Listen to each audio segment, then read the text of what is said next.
was actually about to lead into myself how for both of these teams actually they don't practice together all that much. That's like that. It's an interesting parallel between these two teams. How they, of course, these two teams they're very individually skilled teams, I mean players, on these teams, and they play a lot. Yes.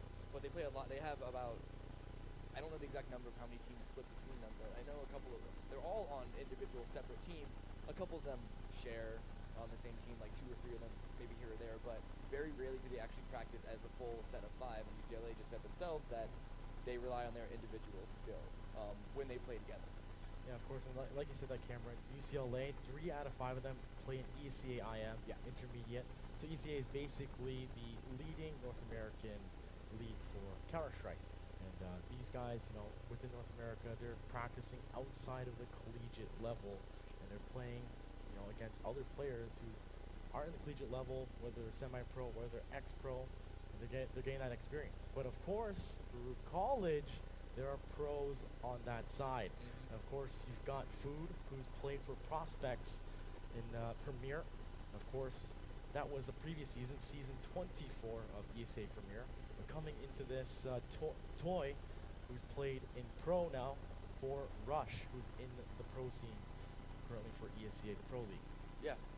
So as far as individual, what's the right word to use? Not achievement so much, but as far as pedigree on these Pedigree, teams, yep. you actually really have to give it over to Baruch. Yep. Just Toy and Food alone, who are the 2-star carries of Baruch College, significantly higher level in the ESCA ladders and leagues than anyone on UCLA, and so that alone, you really have to give it at least slightly towards Baruch College in this current matchup. Yeah, before we introduce any of the players, but there is a main player, which is the IGL for UCLA. Yeah. So all these guys have experience coming into this, and it's definitely refreshing to know, the collegiate scene as it grows. You've got these guys who compete in, the regulation leagues, and they're Yeah. constantly getting, that practice, right? Not just the collegiate level. First starting off in the fall and spring season, we saw a lot of stops, right? When do you see, when it comes down to the semifinals, quarterfinals, the round of 32, round of 16 for CSO, we saw games come so close. And there are definitely schools here that I thought should have made it, but it comes down to these 4 schools, and of course this matchup is Baruch College versus UCLA. And so far, we're just looking to get some more information about the Thur, but let's talk about UCLA. Now, they don't get too much, actually both teams don't get too much support. You've got, when it comes to structure, like we said at first, both these teams are aim-heavy teams. Now, when it comes down to it, yes, your aim can be really good, but when it comes down to a team 5v5 game, the team executes need to be on point. You need to know how to react right away as a team, right? Yeah. Those situational-based scenarios. So UCLA, we interviewed UCLA and Baruch College, and they both had similar things to say. Yeah, and you really, even though these teams, because they don't practice together all that much, they may not have any sort of set strats outside of a basic default when you enter the first 5 or 10 seconds. But the experience, right? But yeah, no, I'm saying, but the experience and the fact that when you play the game, due to there being universal call-outs, universal metas, more or less, it's not like these people don't know what to expect when they're playing these games with these people, especially because even though they may not necessarily practice together, they have played for, I think it was close to 9 months now when CSO League first started. So they've definitely built up some communication with each other throughout that time as well. But the main thing to look at in here as far as the strategies and calling is the mid-round calling. Yes. Not so much the counter-stratting, reading the opponent, or like, hey, let's throw a curveball here sort of deal. It's like, let's set it to a default, and then once both these teams, when they get their own information, like seeing smoke nades, they see anyone, whether or not they even get a pick, it's with that information how they can use it, and how they can quickly and efficiently communicate it to their own teammates to then have the best chance at having a successful round. Even comparing these guys to the pro scene, if you have Cloud9, for example, they've got strats where they change IGLs, but a lot of them are godly aimers. If you're not hitting your shots, though, the strats won't work out, right? So coming into this, we're definitely going to pay attention on overpass for Baruch College and UCLA. They both say they're godly aimers. There's experience on both sides, and confidence. Yes, and confidence, of course. Definitely on Baruch College. Oh yeah. Yeah. So far, let's talk about Overpass, Cameron. So Yeah. Overpass is definitely a Baruch College pick, as Yeah. they did get that first map, but they will be choosing, I believe, the T side on. But No, because Baruch chose UCLA choose the side to start on. yes, okay, all right. And as expected, they chose to start on the CT side. Yep. So coming into Overpass, I've seen Baruch College play, and it is indeed their playground. They hold the W, they take control of bathroom. We'll break down the map as we get into the game, but Baruch College find their map. Honestly, does it matter what side they get? I don't think it matters. No, just because Overpass is such a unique map. It's one of my favorites personally, just because of how unique it is. If you look at your Dust 2 Mirage and Cache, they obviously have their own differences because they're completely different maps, but they're very similar layout, and there's kind of a play style that you can just copy paste throughout all three. Overpass, you can't do that. Overpass, you play entirely differently, particularly on the CT side, because you rush out into head of bathrooms and the connector between bathrooms and fountain as a CT. Like There's a lot of fakes. And a lot of fakes and stuff like that too, and just the way that the connector has such pivotal control, but in a different way from how mid does in Mirage and Cache. I'm honestly a little worried for UCLA because we know that they like the Caches and the Mirages, but you can't necessarily translate that sort of play style. You can't just plug that into Overpass and expect success, particularly when it was Baruch's map pick. We know that they love this map. We know that they're good on this map. I mean, okay, for both these teams, of course, both these teams particularly, it comes down to who lands the better shots on the day. But if those two are both even, unless UCLA can come up and just fire on all cylinders and really out-aim Baruch, I have to give this first map to Baruch.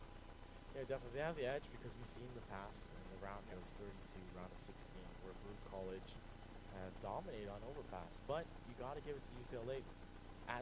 We're in the finals. They better have done their homework, right? Yeah. Coming into it, they're going to be on their favorite side.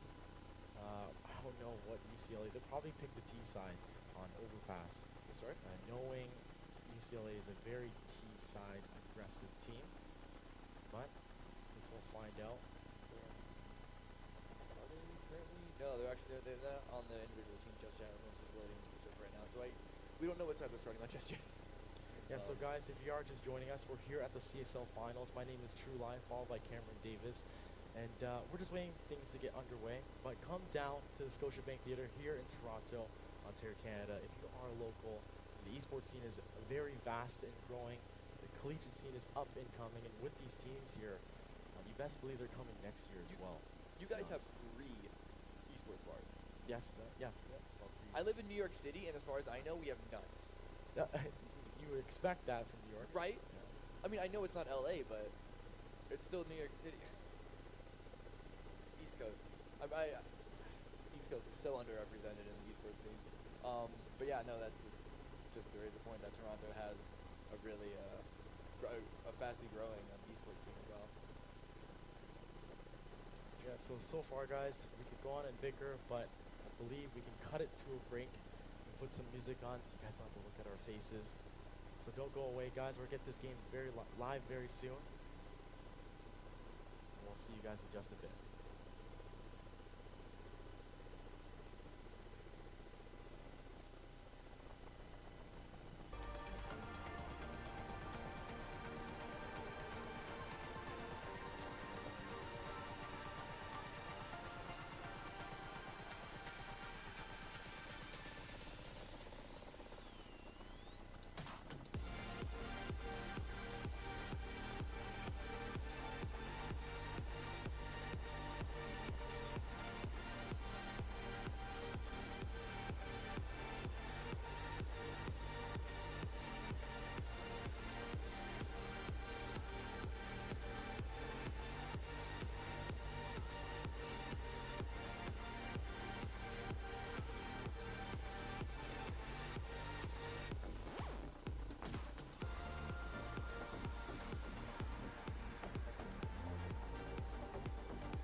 Whoopsie.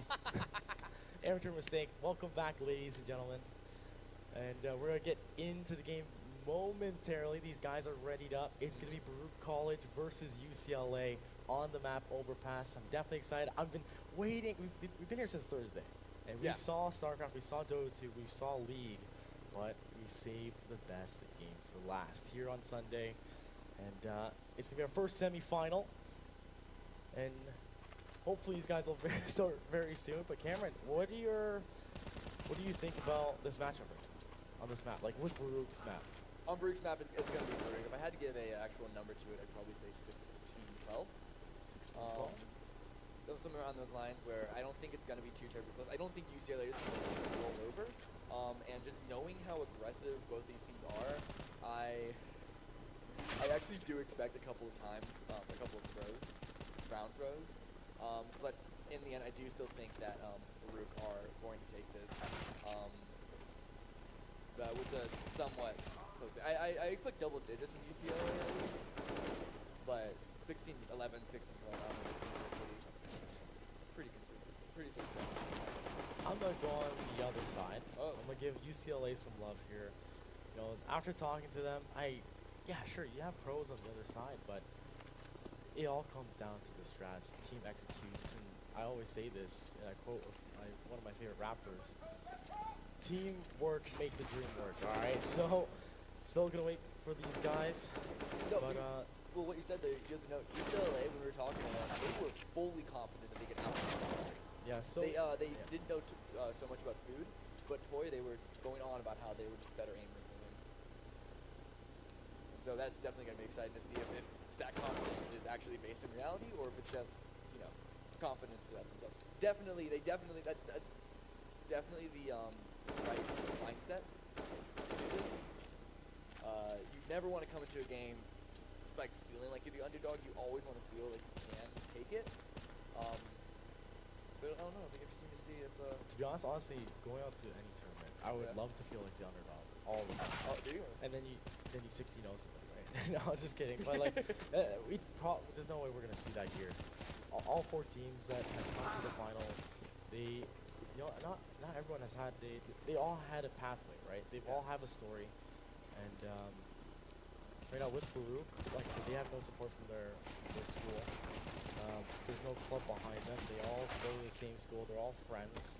They're here to win. They all play in the pro scene. Well, not all of them, but they have that pro scene mentality, right?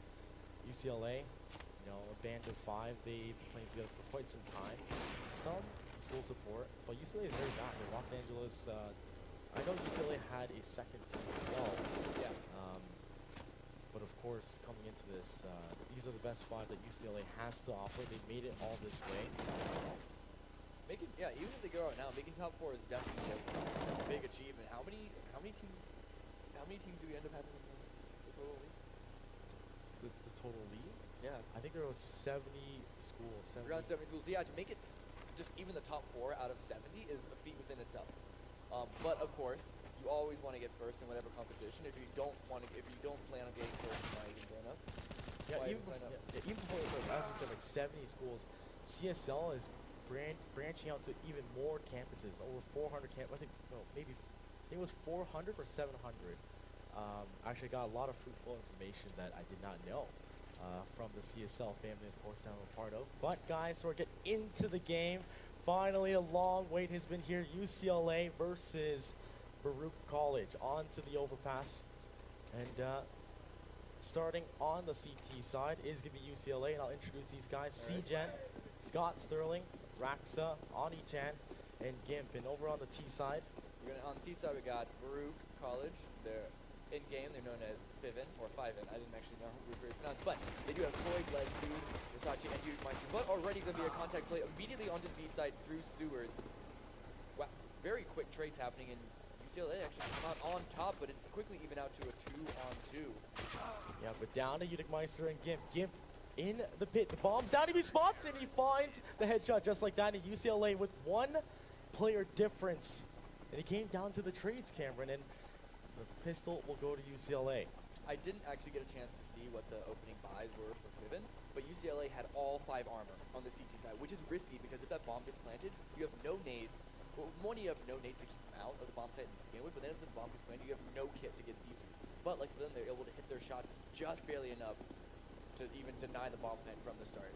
Yep, so very textbook stuff right now. A force up from Baruch College on the T side. He's got UMPs in a dream here. For Onichan, he actually finds one kill to trade off Scott Sterling. And the rifle in the hand of Gimp. And so far, the bomb on the back of Toy. And they want to possibly make their way towards the A side, but they need to gain control. Yeah, there's actually a consistent fight here right now in connector position where 1-for-1 trades so far, and Onichan's still there, but then Food does find a second kill coming in through bathroom, and now Onichan's actually stuck between basically the entirety of him. There's really no way for him to get out unless you're trying to run through Squeaky, but Versace is pushing through the smoke by himself with a Tech 9. They're squeezing in on Onichan, and they're able to pick up a UMP from himself. That's 2 UMPs picked up on the side of Baruch. It's just a rifle and a UMP on the side of UCLA, 2 versus 4. And Vivian, with their force, if they only had pistols, they also have armor. And so with these SMGs, they can do a lot of damage. The aim punch is not going to be that significant of a factor for them. Yeah, with 50 seconds to go, ladies and gentlemen, the first technical, I guess, gun round here. Gimp and Raxa, the buddy system as they hold together. And 5 in. Baruch College looking to make their way towards the A side, and the bomb on the back of Toy. Gimp, Raxa, they have a rifle. Keep in mind, it is a 2-man advantage for Baruch. Gimp here with the M4. Looking to make his way out towards number spots. Versace will go down. That's a headshot. Still 1-man advantage though. Yeah, now Gimp is taking down to 29 HP. And so be able to hit these headshots with the M4, only 1-hit headshot. Toy, well, no. Udemeister and Food are actually low enough that a headshot will affect them. But the bomb plant did go down for Baruch. Planted 4 bathrooms, which the 3 members are all positioned in. It's going to be an interesting retake for UCLA. Very few nades. And actually that smoke, I don't know if it was really huge or not, didn't go far enough. And then Thur and Udemeister able to spray them down with their weapons and pick up rifles as well.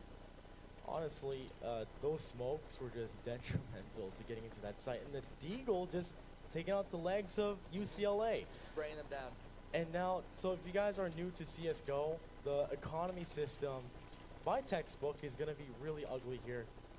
The pistol round went to UCLA, and now they got ecoed by Baruch College. So the money's going to be a little awkward. You've got UMPs on the T side now, and you've got Baruch College going to drop a bomb. It's a default here set up towards the A side, out towards Fountain, but Scott Sterling with the Deagle, 3 Deagles actually for UCLA. They're somewhat forced up. They've got armor. And if they can actually eco back Baruch College, it would somewhat reset everything. Somewhat reset everything. Back, if you do have consistent back and forth eco round upsets, it will end up favoring the terrorists just because the equipment is so much, not so much cheaper, but it's cheap enough for the terrorists compared to the counter-terrorists that it will end up favoring them. But UCLA is also going to try and contest this anyway instead of saving up. And another little fight in connector right now. Blez does finally drop C-Gen. But Scott Sterling there, try and answer, does land the headshot. And that's a rifle available for him to go and pick up down there. It's not guarded at all by any other member of Fiven. And now he's actually behind Fiven. So he can come and do a little backstab with that M4. It could be disastrous, but he's rushing in from long. Udemeister gets the first kill onto Oni-chan. Bomb plant should be going down. Udemeister with the second kill. Just Scott Sterling with the M4 behind enemy lines. Is he going to save this, or is he going to actually try and go for this? Honestly, a 1v4 Scott Sterling. He's got 44 HP. He needs gadgets, but somebody stampeding near him. And what on earth? Versace just turns around and kills the guy. So Scott Sterling, not sure if he could hear that player, but that's quite unfortunate. Not able to save. He's stuck around in bathrooms, right? So that's about 4,000 they could have saved. Yeah, he wanted to contest. It looked like he was actually just positioned to get an exit kill or 2, but unfortunately wasn't able to get a single one. He does, as you said, drop that rifle. Now UCLA, because of that force up, they are going to have to do a full save. Just a couple of P250s, 1 smoke grenade bought up. And Viven, they seem to expect this. They're going to be rushing all 5 members straight in onto the B site. A copy of the pistol round. Toy in the back here throwing the proper nades in, and then he pulls out his SMG just in time to get a double spray down. But Gip answers back, takes him out. But it's just trades constantly going in Baruch's favor. He gets his pistols, his SMGs. Oh no, Onichan actually gets one for himself. Yeah, right now, Gimp, he's all out of choices here. He's going to pick up, actually, there might be a UP available for him. Gimp, stuck in cat, mixtape comes in, forces him out, doesn't want any of that noise, and he will go down just like that. 1 to 3, and looking at the money situation, a gun round should come out from UCLA. And this will technically be the first full gun round, unless Yeah. we're going to see a bunch of UMPs here. But talking about overpass is an op essential for CTT side. CT side, I would say, yeah, you play Yeah. along with an op, you could definitely benefit. But It's not essential in the way that it's essential on Mirage, but it is definitely very powerful and it can be very important. But before we go into that, another just a copy of the last play. This time with all five rifles on both teams. Quick trades for both teams. B site, however, bomb is being planted. Is Gimp? No, it was actually just faked out, trying to see if they can't get Gimp out of that corner. Yep. Interesting position for both teams, honestly. Oh, Toy, he gets the information. He knows there's two towards water. Udic watching the other side. And Audichan goes down. Scott Sterling is going to fall. Is it going to be a 3K? Raxa, good night. And that's going to be a 3K. Gimp with 7 HP. But he will get cleaned up by Blez. So that makes it 1-4. The gun round in favor of Baruch College. And now look at the money situation. Under, they're above 2K. They could buy some pistols. They could do an eco strap. But at this point, it is very early on. Do you want to take that risk? No, yeah, absolutely not. You want to save up and get a full raffle round coming in onto the round 7. Just because even if you force up, it's not necessarily strictly about getting the round win. It's also about dealing as much damage as you can. But Fiven, looking at the money that they have saved up, just because they've survived with so many different players, they have more than enough money than they need. And so the economic damage will only be so important at this stage in the game for Fiven. So you want to save up and have a chance and have the best chance possible of winning of every single round possible. But it looks like they do get armor and pistols. This time around, Fiven are taking it slow. UCLA with the stack on the B site, expecting a similar play from the previous 2 rounds. First contact is going to be in connector, where Versace drops Oni-chan. It is taken very low, though, so that is a potential kill to be picked up by UCLA if they're able to isolate that player. Now, UCLA trying to go for information play. They played aggressive towards Fountain. They played aggressive towards water. And Scott Sterling's just going to tickle Versace. Yeah, free AK as well. But these guys knocking on the door of the A site. And with just pistols in hands, these guys need to make their way there. Pistols up close and personal would be better. But Deagle on Raxa is going to do some damage. But Raxa picks up one, picks up a second. Does some team damage as well. But Toy now in a 1v4. Can he pull this off? He's got an AK. He's got a smoke, but he does not have the bomb camera. Bomb is grounded. We see Gimp right now standing basically right on top of it. He is able to find one right before the smoke blooms. Looks like he knows where at least one other player is as well, jumping around, trying to jump spot any other opposition. He does find one. Shoulder peek comes out, misses the shot. Double peek. He is able to take out one, and then double peek once again, and Gimp is finally able to drop that. So UCLA, with just pistols and armor, able to take that round and pick up 2 rifles as well. Yeah, so far we're seeing 2 ecos, 1 each for both teams, UCLA and Baruch College. It's 2-4, still very early on. And look at the money situation. We're going to see an op come out for UCLA and for Baruch College. Now, Food is going to be taking the op this time. He was considered in the interview the opper for Baruch College, but Ani-chan, the IGL and the opper, going to make his way down towards Connector, looking for a quick peek in both. These guys not gonna look away. Oh, but a big mistake. He gets tagged down to 51 HP. And good thing there wasn't a player towards water, but some damage being done to him. Yeah, Versace really should have had that kill. It looked like his processor was even just immediately on the head anyway, but ends up missing it. And now he actually had to smoke himself to allow himself to escape, as Oni-chan had that angle in water down the connector. So he was kind of trapped in that little bit of corner. So right far, yeah, all 10 players up. Bomb on a default. And right now, looking for picks. Baruch is boost here by Gimp. He is going to be accompanied by Raxa. They 60 are, seconds left, but look where the bomb is. yes, it is a default. Looking for picks, but Ani-chan actually finds a pick onto Food. So that denies. Actually, I thought Food had the op. Udic must have picked up the op there. Yeah, but look at the time right now. 30 seconds left, and the bomb is all the way back down in playground. He's going to be brought over to, I don't know what side they're going to choose right now because they've gotten virtually little information. Toy does open up the B site temporarily, drops the boost, but Scott's doing, tries to push through and does get dropped as well. Toy with the 2 right now. Goes to the 3rd player there and takes him out as well. Nice 3K to open up the B site. Bomb has to make its way onto the site and get the plant. There seems to be more than enough time, just barely on Molotov. A little too early, and Blez takes out CJ as well. It's just Oni-chan through the wall, drops Blez on the 13 HP. To stop the plant, there's 7 seconds left. He's gonna drop the molly. Will that be dropped in time? However, the bomb did go down just barely. Oni-chan drops Versace as well, and then with the 5-7, makes it a 1-on-2. Now, essentially, if Oni-chan can pull this off, this will be a 1v5 clutch. 3 kills under his belt. He's got the op in hand. And he's looking like he wants to commit. He's got 20 HP, but he's limping. And he's going to actually throw in the towel here and try and hold on to that op into the next round. It would have been a glory play if he went for the 1v2, but you know, there's only so much you can do, and the money situation not in your favor. He was in a really difficult situation to try and retake that. Les and Jägermeister were both in the far back of sight, so having to push forward aggressively with that op, he basically would be left at the mercy of Baruch peeking him. And of course they went through that. I know there was at least one molly left on the side of Baruch as well to throw on that bomb and stop the DQs. So that was just not a good situation for him to be in. He made the smart decision to instead just retreat and save that rifle. And one thing to remind our viewers here, Oni-chan and Toy are the IGLs, and they both had a 3K. Toy opened up the B site. Oni-chan, no, he fought back, but there's not much he can do in that situation. Starting off, the op, Oni-chan aggressive towards playground, but he actually misses the shot. Went for a body shot, and Blez just said goodnight. So 2-5 now. 2 deagles, 2 rifles. Do you just group up and save here, Cameron? It's not looking good. It's not, but they forced up behind it. You have to decide if you want to make a decision to fully commit or save these rifles going into the next round. I think it's a little too early around to make the full save right now, particularly because with this much time left, you can also easily be chased down and taken out. So instead, they should at least contest the bomb sites somewhat to see if they can't do as much damage as possible. Hopefully for example, Scott Sterling here very close to the Eagle, maybe can get a couple of quick headshots to make it more even.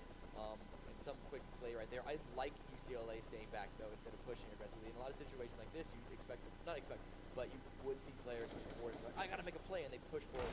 But Toy enters into the site, is just gonna be traded out 1-for-1, and an AK picked up by Scott Sterling for that. So still man advantage for Baruch, but as well as rifle advantage. But with 35 seconds left, they have to make their way onto a bomb site still.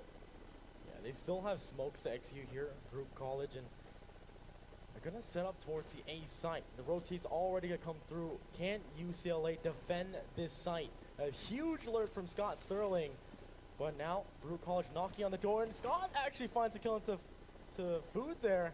Denies the op. The bomb's going to be planted. It's equalized out. An AK from downtown is going to find that kill, but Versace, finds that kill on Scott so quick, but oh my goodness, Blaz, he trades it off down to 1v1. Raxa picks up an M4. Versace, he has a smoke. The bomb's planted for bathroom. Missed the smoke again. A 1v1, both almost similar, almost the same HP. The bomb's ticking away. He needs to force this out. Forcing the peek, Versace pre-peeking, shoulder peeking. Will Raxa, will he find it? He finds the kill, and this might just bounce back, but does he have enough time? No. Oh my goodness. That is unfortunate for UCLA. Down to the wire, a 1v1.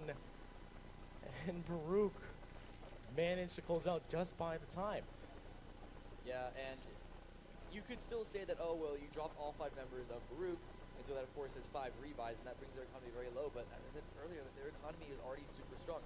We still, even after the rebuys, we still have Les with 7950. Everyone else is, we got Food at 4500, Toy at 2900, Udemeister at 3900. We do see Versace at 750, but that's still across the board a really strong economy.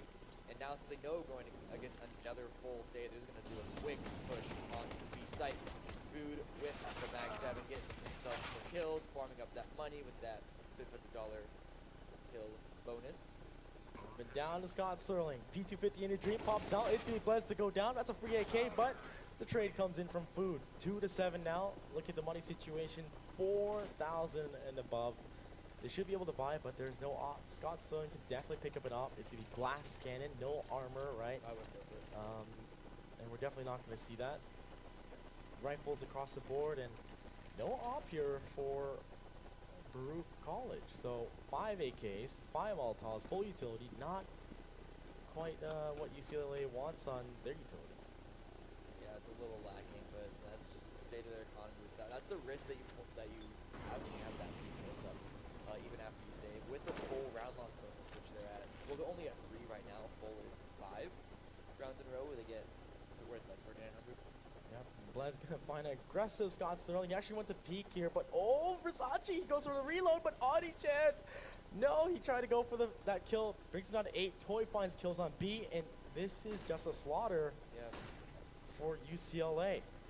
This isn't even like any sort of special play coming out from Thur. It's just 1v1 duels constantly going in favor of them. They're just out shooting UCLA in this round.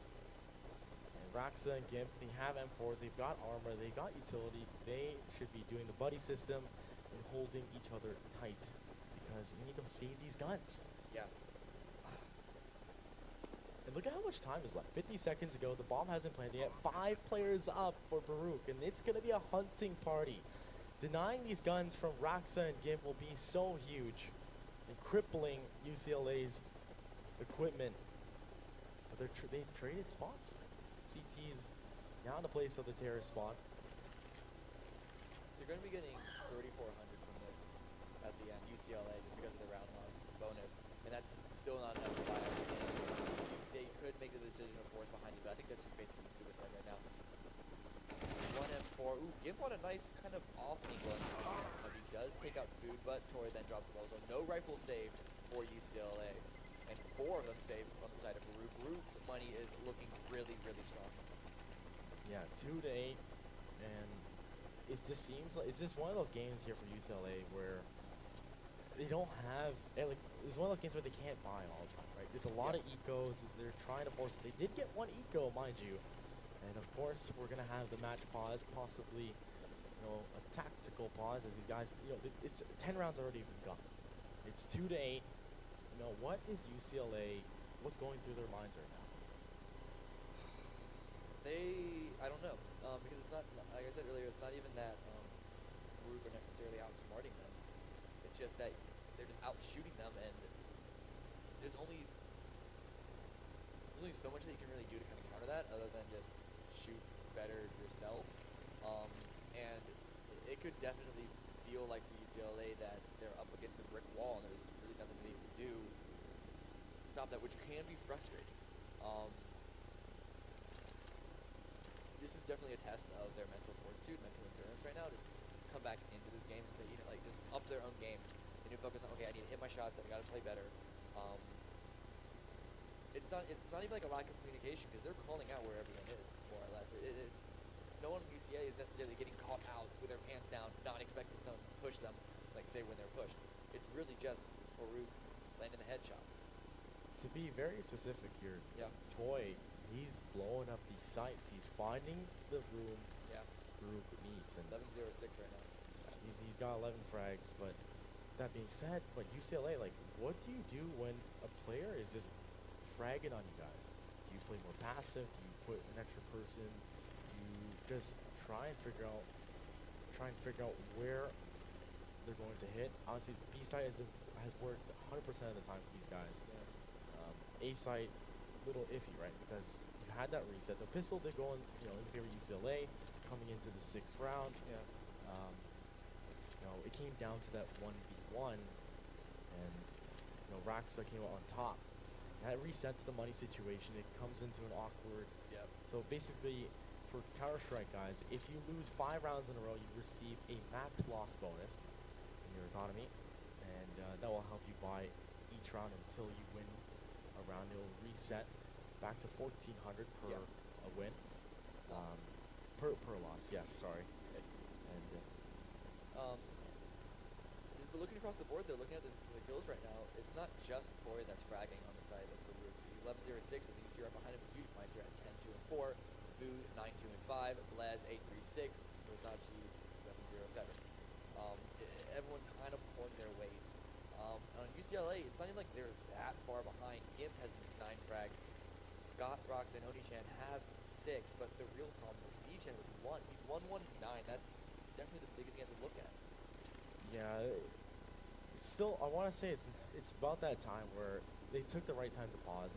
There's 5 more rounds, right, coming into this first half, and UCLA is basically what's going on? What is Baruch College doing to us? How are they taking these sides? Why are they working so well towards B?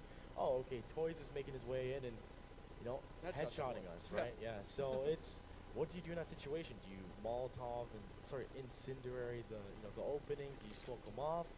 Do you stack something, or do you just doing a retake on B site is a lot trickier than A site for overpass. Yeah. So do you stack a player on B because Baruch College has had 100% success on B site? Well, after the pistol round. Yes, other than this round, right. It looks like the round is starting back up again. The pause, pretty lengthy pause actually that we saw. Hopefully UCLA took that time, did what was necessary to not just figure out what they're going wrong, but also to kind of clear their heads and reset themselves and get themselves off of tilt if that indeed was the problem. Yeah, so like I said earlier, guys, on the scoreboard, this would be potentially the 5th round receiving the max loss bonus, but they have forced up 2 UMPs, 3 pistols, 2 deagles actually, and a 5.7 for UCLA. And look at how Baruch is playing. They're set up for a default. They're playing very passive. They expect UCLA to play aggressive, do some kind of, aggressive play together. But right now, lurk for Toy as he is towards the B side. The bomb's going to be dropped towards playground on a default.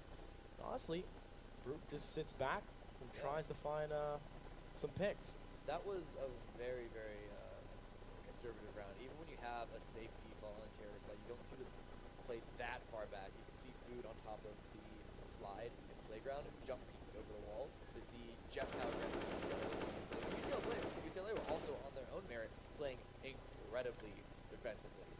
Only just now are Baruch moving up, and they still haven't seen a single member of UCLA. There we go. Scott Sterling finally takes a little bit of damage. He's pushed back to the back of B side. Just Toy here, trying to sprint through the wall, doesn't find anything. UCLA, they know there's a little bit of information, but they know they don't have too much. There's only one player down in B. I don't think they have any information on anyone else, so the bomb still could be brought anywhere. 30 seconds left, and it looks like, since it's long bathroom, it's going to be committed towards the A site. Yeah, it's going to be all down to these players there. C-Gen, can you make up for the lackluster of your score? He's got the UMP. Udic in the smoke like Batman, but Toy is going to pick up Scott Sterling, but he instantly goes down, and they just line up. They get shut down, and down to just Oni-chan, and he goes down as well. And then the bomb goes down. And then the bomb goes down, yeah. Nice little cherry on top. Such an aggressive execute. With 25 seconds left, Baruch College is coming to the A site and make it their home.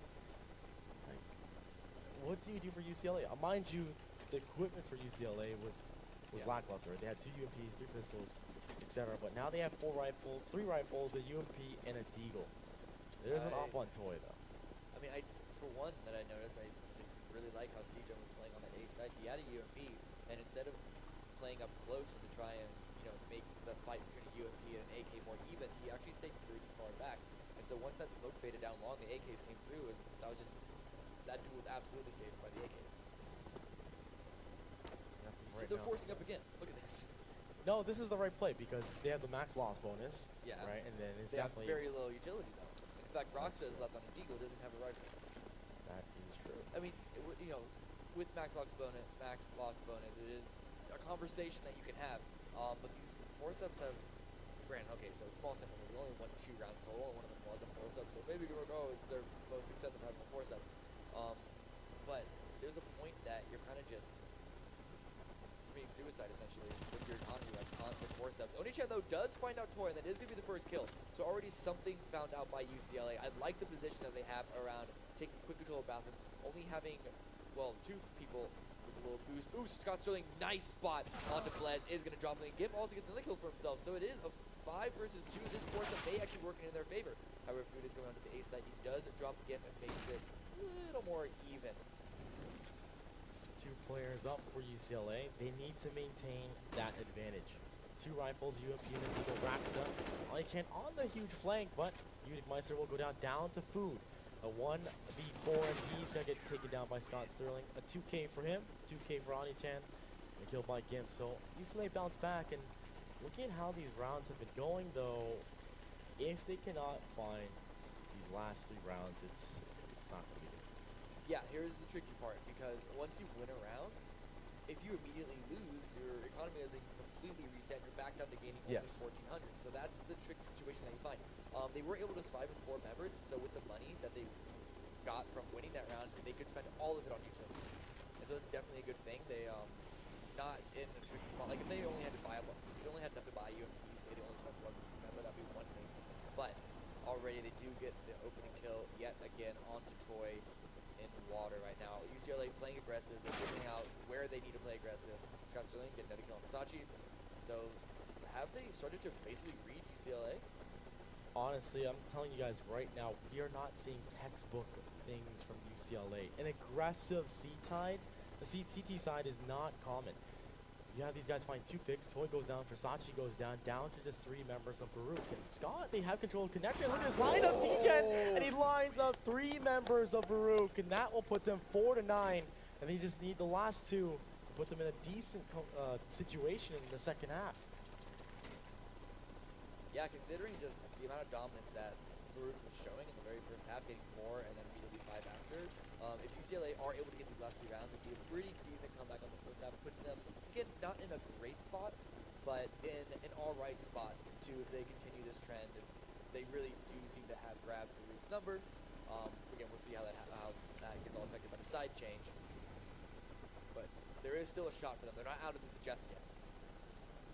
And right now, so for water control being established, the bomb on the back of Pleasant. You got Gimp here, followed by Oni-chan with the op. These guys are going to be trying to hold down B. Lots of time for Baruch to finesse their way into the B bomb site. Toy, he's playing a very passive angle for a long B, but Oni-chan wants to peek this. Like I said, I think they're going to try and sell something here towards the bathroom side and maybe execute on the B side, but oh my goodness. Nice shot. UCLA really like these boosts, and it seems that Baruch have definitely read that, and I'm talking over food, getting just a 1v2 K right now, opening up the A side. There is still a player there defending in the form of Roxa. He's actually retreating back below to right now, and Gip is going to trade 1 for himself, expecting player from the other side is getting another headshot onto Toy, so he gets his own 2K to answer back. Still man advantage for Vivin, but the bomb is actually isolated. It's going to be by himself. However, the rest of his team is going to push onto the A and try and force a rotate to allow Univice to get it onto the B site. It's going to be just Gimp left 1 versus 3 years. Oh, he heard Versace clomping around, but Versace able to take off his head with the AK. And now just down to the last round of this first half, UCLA, they're going to force up. We got 7K on Scott Sterling. They can definitely buy. Do they go for an op? There's 1. But will it be a double op setup? Not too sure. Let's see here. Nope. It's going to be 4 rifles and op. UCLA need this last round desperately before they switch towards the T side. Now remember, Baruch, this is their map pick. They switch to the CT side, it's going to be a different ball game.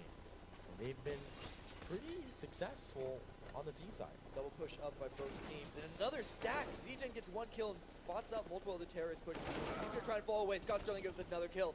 CGen in the second of his own. Les does finally drop Scott Sterling, but CGen 3K right now on this round. It seems that he's starting to finally come alive. It's just Versace left. 1 versus 4 in a very, very tricky situation. Versace, full utility. Hasn't shot a single bullet out of his AK. He spots the bomb. But close by is going to be CGen, followed by Raxa. Now they're both rifling. This could be a tough scenario here for Versace. He needs to find some quick frags here before the time ticks away. He's got a minute, but look at this angle. Raxa, he's got, oh, good night. He finds 1. Can he find the 3rd? But CGen, quick succession, finds a 4K. And UCLA will find 5 rounds in the first half, but gotta give it to Baruch College, finding 10 on the T side. And we're gonna switch up. And honestly, that last round, I'm definitely happy for UCLA to find that, but that was a little scary. Versace was so close to making it a 1v1 at the end there. Got a double spray down, and he tried to spray transfer over to the 3rd player and took him down to single-digit health. Just so close to actually even clutching that, was incredibly close. But yeah, now Baruch are going to still be an advantage, 10-5, but start of a decent comeback for UCLA at the end there. The most important thing to know, most interesting thing to note, however, is that UCLA, they definitely know this map. I mean, of course, the players of this caliber know every map, but they're able to utilize multiple boosts, which is not something you see too very often, particularly by teams who don't have this as their favorite. Yeah, definitely. They definitely wear the strats and the current meta of this map. 10-5 though, UCLA, they're in the hot seat, and Yeah. Baruch College, this pistol needs to go to UCLA. But guys, if you are joining us, we're here at the CSL Finals here in Toronto, Ontario, Canada, at the Scotiabank Theatre, and my name is True Life, followed by Cameron Davis. And this was your first half. We're going to get into the second half, but definitely, if you're in the area, come down. You can win a mouse and keyboard combo sponsored by ASUS. And to do that, actually, is to come down, grab a raffle, grab a snack from Cineplex, a drink as well, popcorn, you know, and have a seat and listen to our lovely voices. But of course, we're going to be giving away swag as well. After each map, we've got CSL swag, Aces swag, and of course, some other merchandise as well, Twitch bags. So if you've never had a Twitch shirt or a Twitch bag, definitely come down and grab that exclusive stuff. But with that being said, guys, still waiting on these guys, and Cameron, I'm gonna ask you really quick. You know, if UCLA, based on their CT side, do you expect like some kind of executes here on the T side for these guys? Well, so UCLA are definitely, they've said it themselves, they're definitely a more T favorite team. Yes. And so there, I do expect them to succeed a little more on this, but Overpass is in the end a CT-sided map, and now that Baruch are on that favorite side, they're definitely in the lead right now. UCLA got to pull off a pretty amazing comeback, but we are going live with the second half pistol round once again, and UCLA, are they going to go for 5 armor?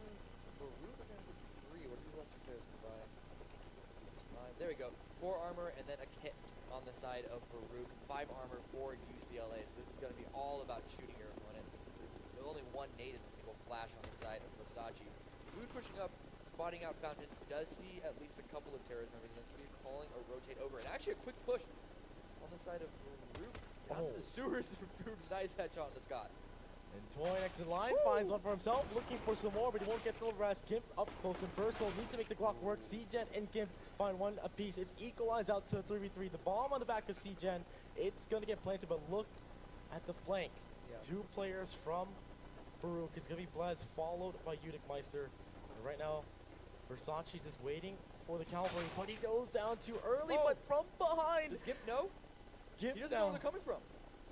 Well, he does know now. He's able to hear them, but oh, a nice headshot. Makes it a one-on-one. Can he get the second? Blaz is pushing forward. Gimp is very, very low. He just needs to land 1 shot, and the leg could be enough to take him out. He does finally take him out. He does have enough time to get the defuse as well, if I am not mistaken. I think he has just barely enough. Yeah. Oh, Yep, that is just a heartbreak. that Just was half down. a second left. That's 2 times now that's happened for Baruch College. Bomb blowing up and bomb defusing. Oh my goodness. UCLA right now, after that pistol round, it comes down to the wire. Like, keep in mind, the mentality of these teams, the pressure is here. Mind you, this is a best of 3 series. Yes. But losing that second pistol round is gotta be demoralizing. Even though it comes down to that 1v1, right? Yeah. And now we're gonna have P250s, not exactly a force up here from UCLA. I like it. You get the bomb down, so they're gonna be able to buy in the 3rd round. Yeah. Now it's going to run straight into A. Hopefully they can land some good shots and hopefully get a second bomb plant. Already nice hold by Udic Meister, able to get 2K, and then also nice rotate call as well as a, oh, excuse me, no, that's a number of T's also pushing it through bathroom. Odisha doesn't answer back with 1, but Toy on the flank finishes off with the last 2 kills. Baruch now up 12-5. Yeah, and this is gonna, UCLA will have 1 gun round, and this is what it's gonna be. Actually, they're gonna have another gun round, but they got the bomb down in the pistol round in the second half. This allows them to buy AKs across the board. Now they got 2 smokes, not too much utility if they want, But where will they hit? Will they play it slow? Look for these picks. Honestly, with the UMPs in the hands of Baruch College, I feel like they're going to play an aggressive CT side It's right a quick push into sewers onto the monster. But Baruch take quick control of water. Are they able to come back from the side? Are they expecting Oni Chan? He is able to get one in water. Can't get any more. It's left with a 3-on-3. The bomb has yet to make it onto the site. The smoke is going to allow it to be planted without any sort of shots taken from Sniper Nest. But Baruch are actually all coming in from the side. Are they expecting? There's another boost coming out from Baruch over the top of that wall. Not able to find anything. And Rox does get another kill on the Versace. Just the two on the left. And it looks like they're actually going to save these weapons. They're going to give this round over to UCLA. And it is working out for UCLA right now, but bomb's gonna take away. Not too sure if these guys even want to hunt, but Udic will, and he's gonna find Roxa. This is still a playable round here for Baruch. But they are in very passive positions. Bomb's actually gonna tick away. AKs will be saved, followed by 2 rifles and 44s for Baruch. So coming into this, it's 6-12, but there's 6 round gap here. Yeah. Fortunately for UCLA, Baruch are... they could actually force up if we have, particularly if we have, all these 3 players who ended up dying. They do have enough to give not a full buy, but pretty good buy. Looks like it's actually going to be a pause coming out from, I think UCLA is a little bit of, a little bit of a technical problem, I think, in the game itself. Something about someone's gun not shooting. I don't know if that's it. It's a technical issue. It's his mouse. Yeah. You know, he brought his mouse from home, so maybe didn't pack it right. But of course, they're gonna get that fixed up and figure out if we can get a replacement for him, or maybe fix his current device. But 6-12, guys. This is the first map, which is overpass. The second map, I'm not too sure if we have. Mirage? Is Mirage? Mirage. Is Mirage. So definitely look forward to that. Right now, Baruch College, they have been coming up 6 round gap. But the second half looking, it's starting out for UCLA now, but there's a lot of work to be done. Yeah, UCLA, they can't let off the gas pedal right now. They're able to get that one round. What'll be bad is if they get completely reset once again. Not completely reset, they didn't have that much of a round loss bonus to begin with. There's only these 2 rounds. But if Baruch do still answer back and keep UCLA from stringing multiple rounds together, that's just disastrous for your economy. Yeah. You definitely don't want to bounce back. You obviously want to win as many rounds as you possibly can. But, UCLA, they have 6 rounds to just equalize this out. And the technical issue is on the UCLA side. So wait for that restart. But guys, we're going to wait for them to come back. Don't go away. Grab a soft drink, grab some popcorn if you're on a theater. If you're at home, I'd like to thank you for tuning in on Twitch, the greatest streaming platform. We're here at CSL. Don't go away.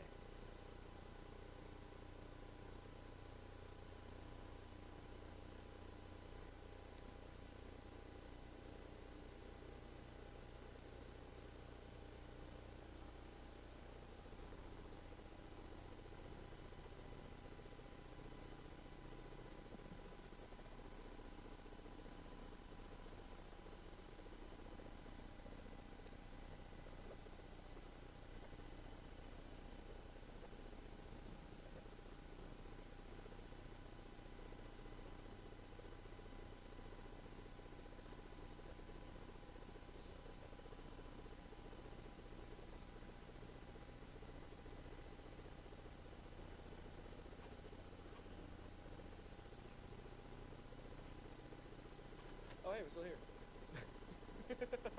So, gonna have the 5th player come back here for UCLA. Hopefully his mouse is gonna work. We'll find that out in just a few seconds here.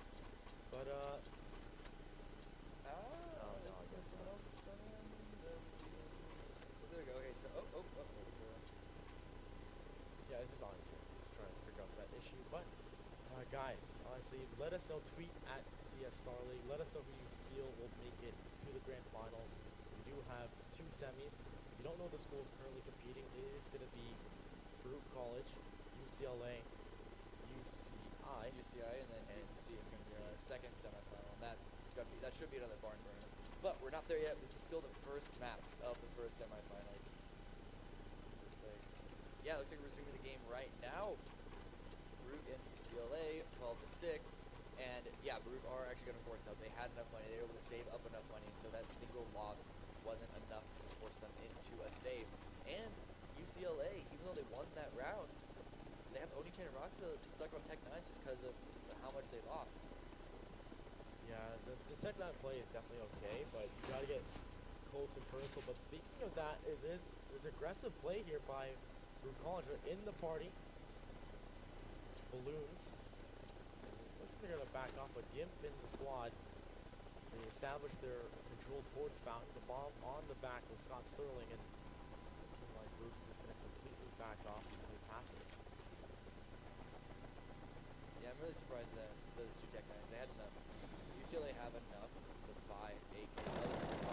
Dropping the defense. But Roxa with the first kill on Utilizer actually pushed out very aggressively down long, and so it's going to make it a 5 versus 4. And a rifle picked up by Roxa as well. Doesn't have to rely on that pistol as, how people say it is, still not as powerful as an M4. And so UCLA playing it safe still, looking a little boost to spot over. Making sure that they don't run into any sort of Baruch aggression or any sort of Baruch stack, but Baruch are split up 2 and 2 on either bomb site. Slow push in. 40 seconds left. Looks like UCLA are going to fully push in onto the A site. Oni-chan now taking point with the Tech 9. That's a disposable weapon, so it's definitely a good idea. Take point. Toy spots the flash with backup from Food, able to drop C-Gen, even up to a 4-on-4. A rotate called as well, maybe a little preemptive, but it is the right call as the rest of UCLA are positioned to push in onto the A site. 4v4 situation. Toys gonna line this up, and it's gonna be only just one to go down. Down to a 2v3. Gimp with 1 HP. He will go down right away. Scott Sterling and Raxa. The bomb's gonna go down, but no, Versace. Now just down to Blez. 2-piece for Scott Sterling and Raxa. Can they pull this off? And yes, they will. The trades so quick in succession. 1-1, and UCLA will find another round, making it 7-12. They're getting it done, and look at the money situation for Baruch. They're not going to be able to fully buy. They're going to have some upgraded pistols. And over on the CT side, they definitely push up. I expect UCLA to play very passive and watch for some kind of aggressive play from Baruch. Yeah, these P250s, put in the right hands, put in the right position, can do a lot of damage up close. Land those headshots, can take out a rifle player very quickly. So as you said, UCLA are going to take it a little slow. A little slow. We do see Scott Sterling actually pushing aggressively in connector, but he's not finding anyone just yet. Not too aggressive, but they are positioned in somewhat off angles to try and just grab a couple of picks. They're not expecting to win this round, but rather to deal as much damage as they possibly can. As looking on the money on UCLA, it's not great. So if they're able to drop a number of players and then win the next round, it will put UCLA into an immediate save. Right now, UCLA, I'm just so tense for these guys. They could go into a trap at B site on overpass. There's so many tight corners. We might just see that happen. Unicmeister close by, but his teammate goes down. 5-7, 5-1, finds a second. He's done his job, but can they defend this B bomb site? B side now completely open. Scott Sterling finds one, but down to just Toy. The pro himself from Rush.gg. Deagle in hand, a 1v3 Gimp. Gonna plant the bomb, but he misses these shots, and Gimp's gonna find that kill. And now that is 8-12, a 4-round gap. What was a 6-round gap now? UCLA, they turn it up. That's the thing about the Deagle. It's a one-hit headshot from basically any range. So fire it up, but you gotta get that first shot in, or else just the spray goes wild and you can't control that thing. Yep, indeed. So we're gonna have a full buys up for Baruch College, and Food though, he's got the glass cannon off. glass cannon off indeed, and he's gonna be so aggressive with the up, but the nades right down. Oh, what a shot by Food! But over towards the B site, his teammates plan to be exact over towards Toxic. He knows the utility being spent here towards B, but not gonna be good enough. Versace picks up one, but they're filtering back. They're finessing these guys back. And Blez, he wants a piece. Toy picks up another. Down to this the last two here, Oni-chan and Gimp. Another good shot for Food as well. Just Gimp left in a 1-on-4. Boy, reloading, able to pull it out just in time, and so Baruch with 5 players left. UCLA should still be able to buy up. And so this is the other question. Are Vivid about to get reset?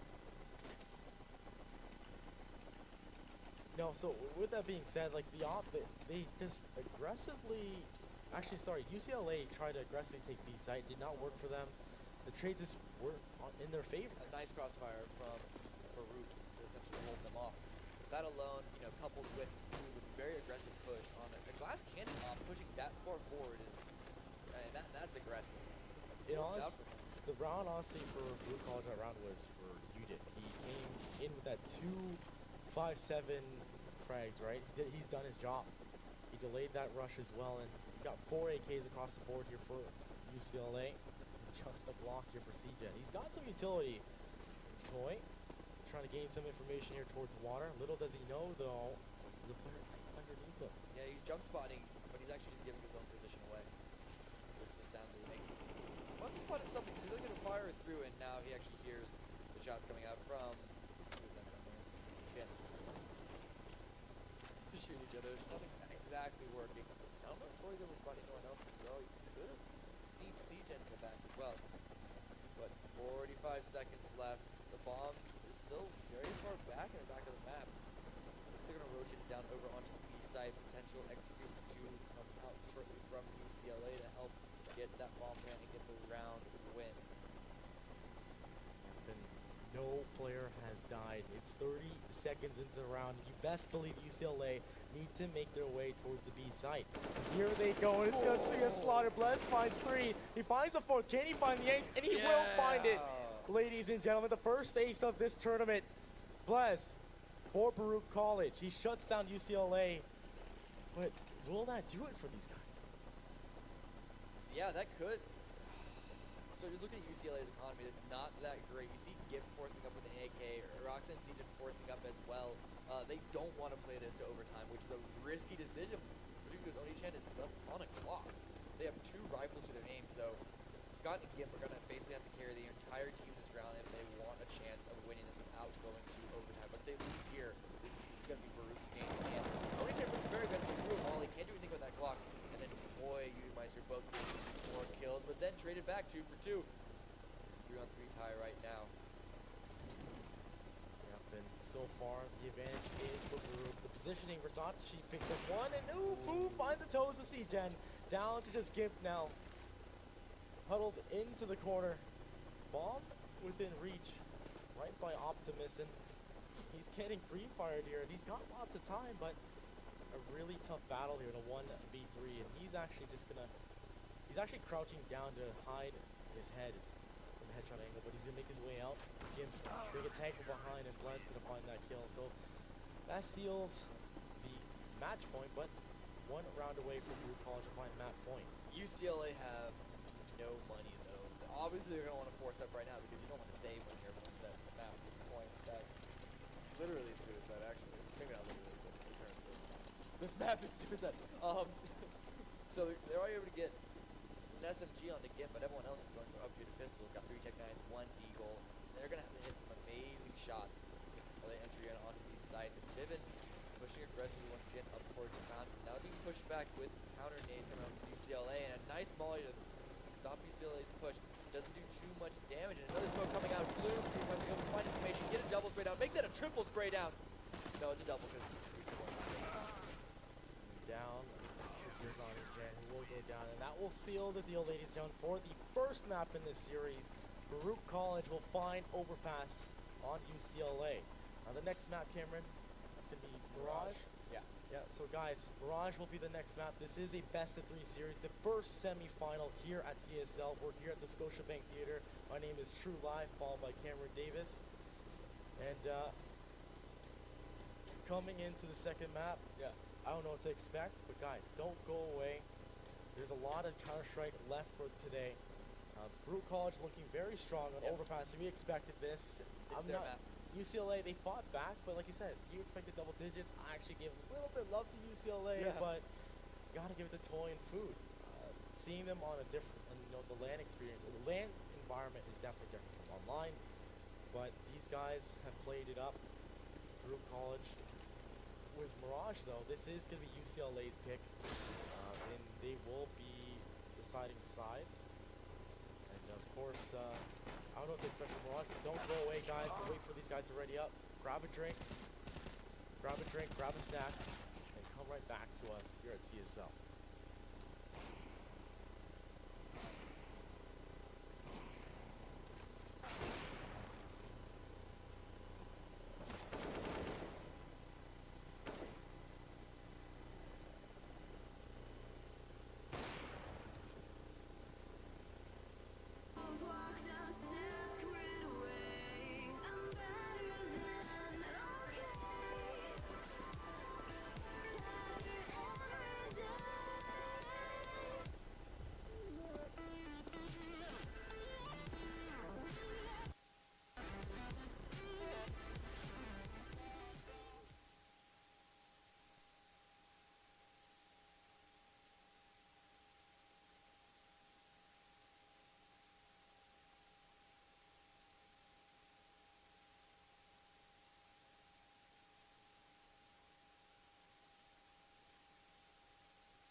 To the CSL finals.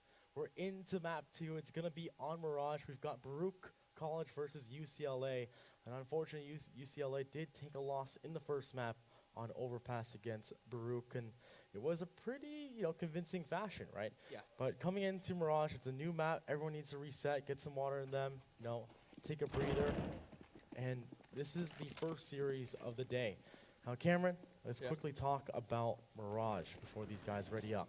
So Mirage is kind of considered, now that we still have Dust 2 in our map pool because this league started Dust 2 as part of the active duty. Yeah.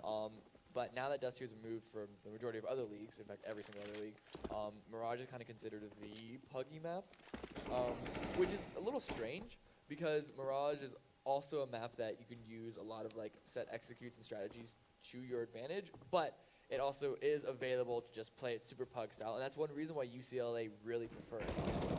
This is their map pick. You have to remember, even though Baruch took Overpass, it was a little expected because that's their favorite map across the entire map pool. And so hopefully UCLA, obviously it's disappointing to lose a map, even if you didn't pick it. You still have to recognize that, well, they were favored on it to begin with.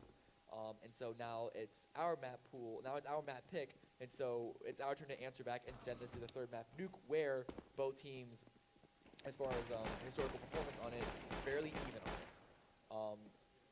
Question is, Baruch, they don't hate this map though. They're not terrible on it, and so it's definitely possible that Baruch could still take this. I do want to give UCLA a little bit of edge into this, just because they're more comfortable on it. Let me just browse my notes. Yeah, but with that, they pick it fairly often along with Cat. Yeah. With that being said, though, it could come down to the op presence and how these pistols start out as well. On Mirage, very, CT side map. But if the CTs give up that mid control, they give up, mainly that mid control. You go connector, going Cat, right? On Mirage, can definitely really hurt UCLA here.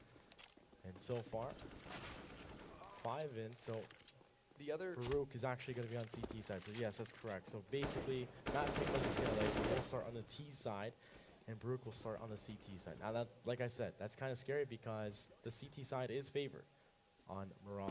Yeah, definitely. I mean, it's fairly even as far as maps go. It's not one of the. It's in the center as you can really be, but just because of defense advantage and really any sort of attack defense game mode, it is going to be CT sided. It's kind of like a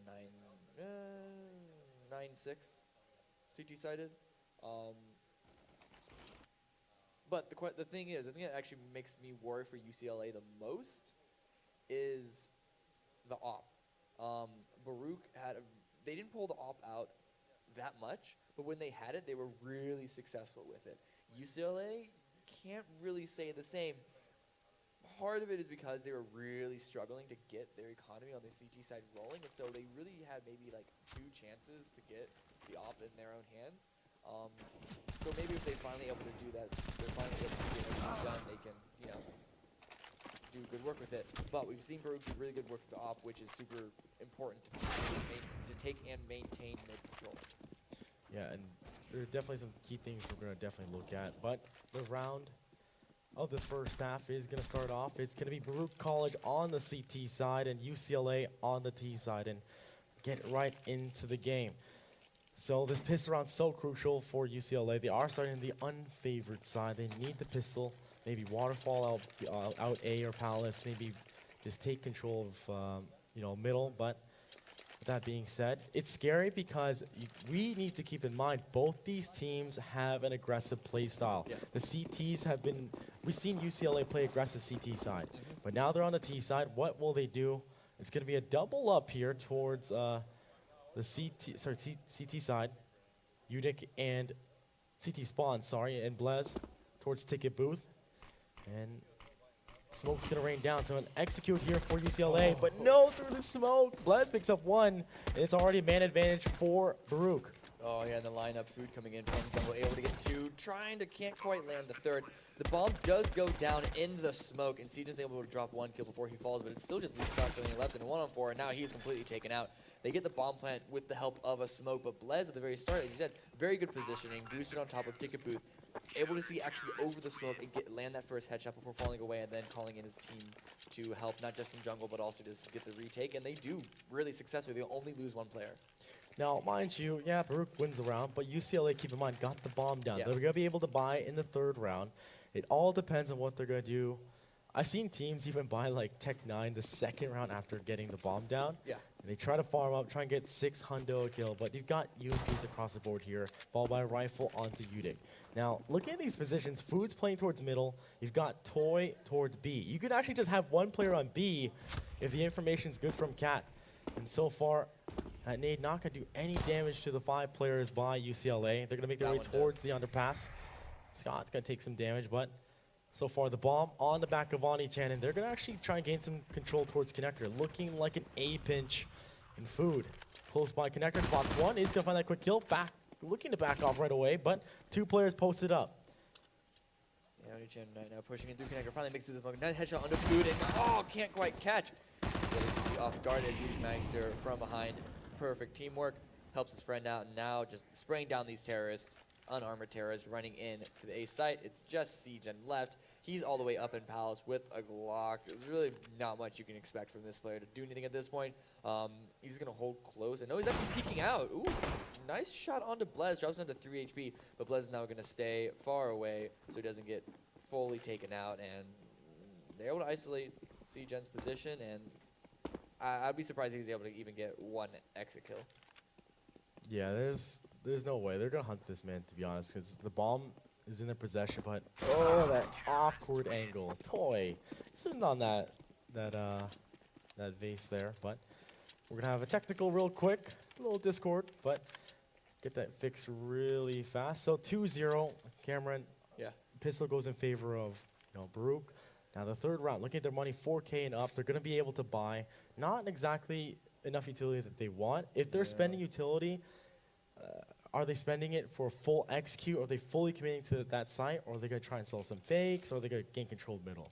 Like, what do you think is going to happen for UCLA coming into this 3rd round? You can't really fake that well if you don't have a full set of nades.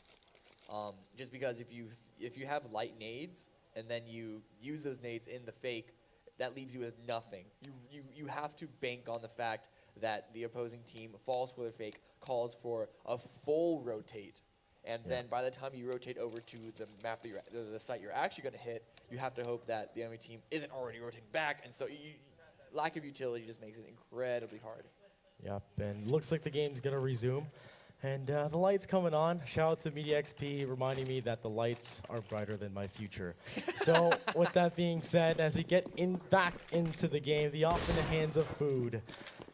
And Baruch College, they have the equipment, but UCLA looking like they're a family of five. They're executing. Like I said, they're going to commit to this B bomb site, but will it be held here? The nade does a decent amount of damage, but down comes CJ, and he finds the first kill onto the the cat side, and the trade's in favor of UCLA. Oh my goodness, Sonny Chan, he finds that kill, and that was food. But there's still players towards Connector. It's going to be Udic Meister and Blez. They've got a UMP and a rifle, followed by a kid as well. But up to 4 members of UCLA, and it's the B site. All these pillars, the positioning, the shoulder peeking, that could definitely happen. Honestly, these Baruch players should definitely save.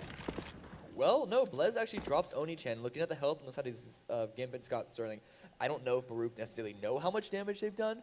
But it is definitely possible for them. But as you said, it looks like they are going to back off and just go for some exits.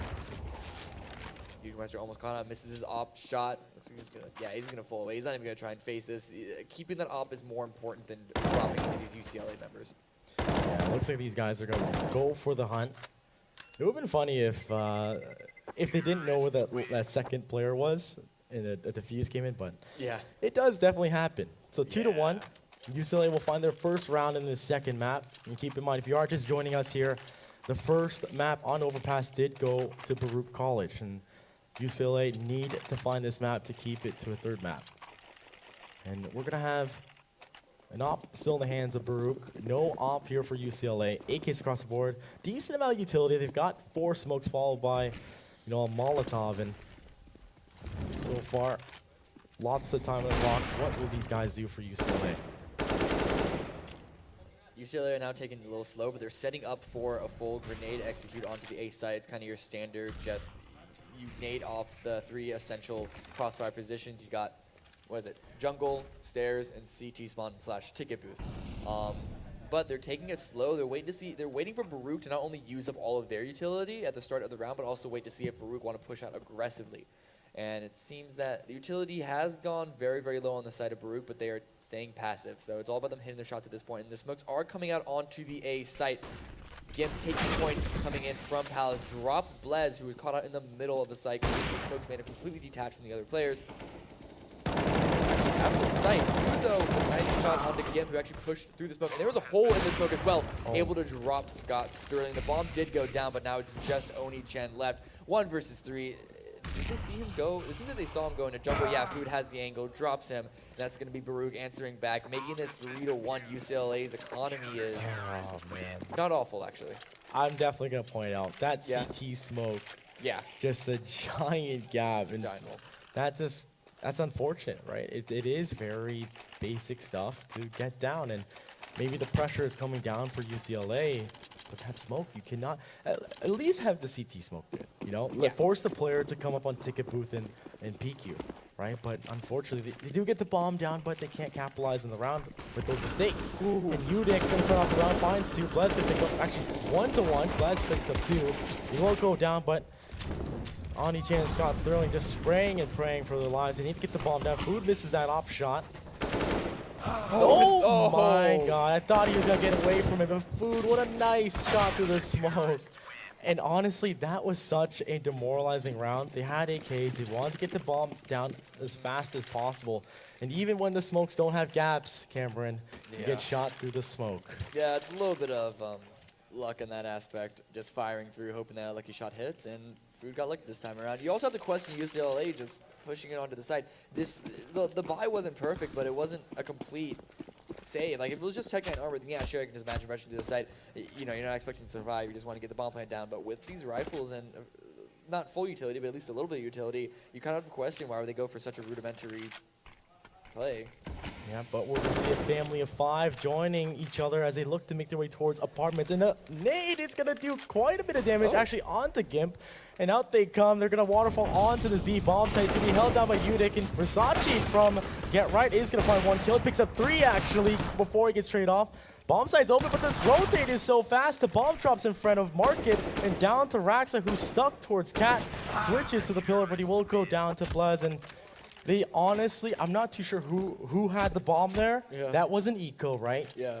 Your goal is to get the bomb down. Get the bomb down. You don't need to go to Market. You don't need to get peeked out by 5-7. Right? There's 4 pillars there. That's why it makes it so hard on Mirage for the CTs to retake the Yeah. B site. Take advantage of the, the geography there. But we're 5-1. The gap is continuing to grow. And ooh, nice movement there by Food. He's got the op, and the presence is geared towards middle. Yeah, this is actually the first time you see any team really put a lot of emphasis on mid, aside from one round where UCLA was the same. Oh, but Gimp answering back. It makes it a 1-on-2. It was a 1-on-4 at first. Looked like Baruch had massive control of mid, but now Gimp by himself can go pick up that bomb. And these last two Baruch players are also completely isolated, so he can make this 1-on-1. He's able to find one. Did he hear where the other player was coming from? It's just Blez left.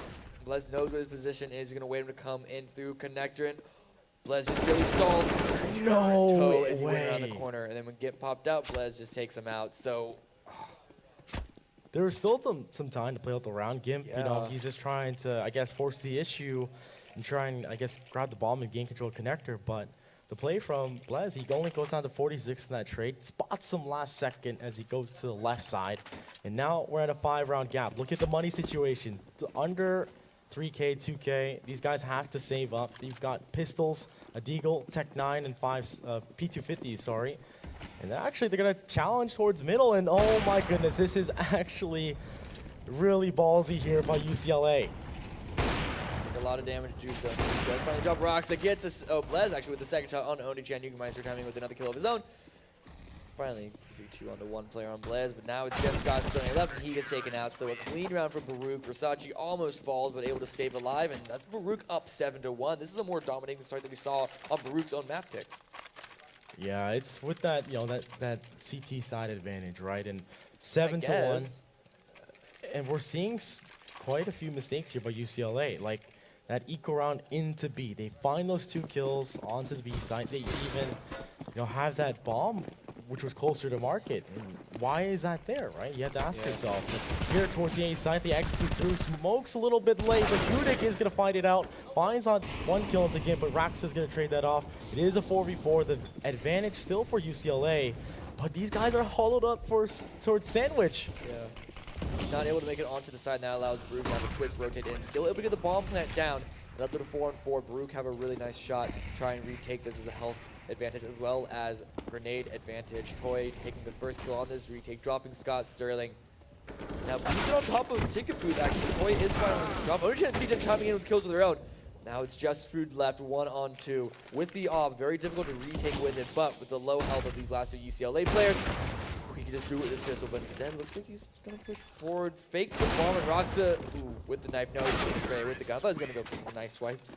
Yeah, if only he knew that information, but I'm not too sure if that was definitely delivered in the comms there. If he knew Roxa was lit, this hacking slasher with his knife, right? But finally, UCLA, I'm honestly seeing what we saw in the first map. Looking at the scoreboard right now, look at how the 2 rounds that they won is spread apart. And we talked about the economy system for CSGO. Once this loss bonus, is gone, it gets reset, you're back down to, 1,400 per loss. They did win this round, but they need to continue that momentum.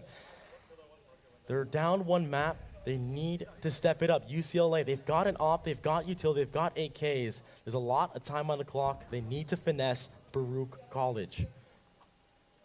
Yeah, there's a little bit of a fight there we saw at the top of mid, but no real casualties yet, just a little bit of damage laid onto Food. But now they're coming in through apartment. A little bit of damage, and it does, and then Versace also tries to get revenge on his fallen friend, gets a second kill as well. Rotate coming through, Toy already jumping in through Mark. Onichan does drop Versace. That's 3 on 3 bomb, so the plan, they line up for Tory to get a nice 2K. It's just Gimp left in a 1-on-3. He has the op, and he's stuck all the way up in Apartments. Yeah, Gimp in a 1v3, and he's going to find 1 kill.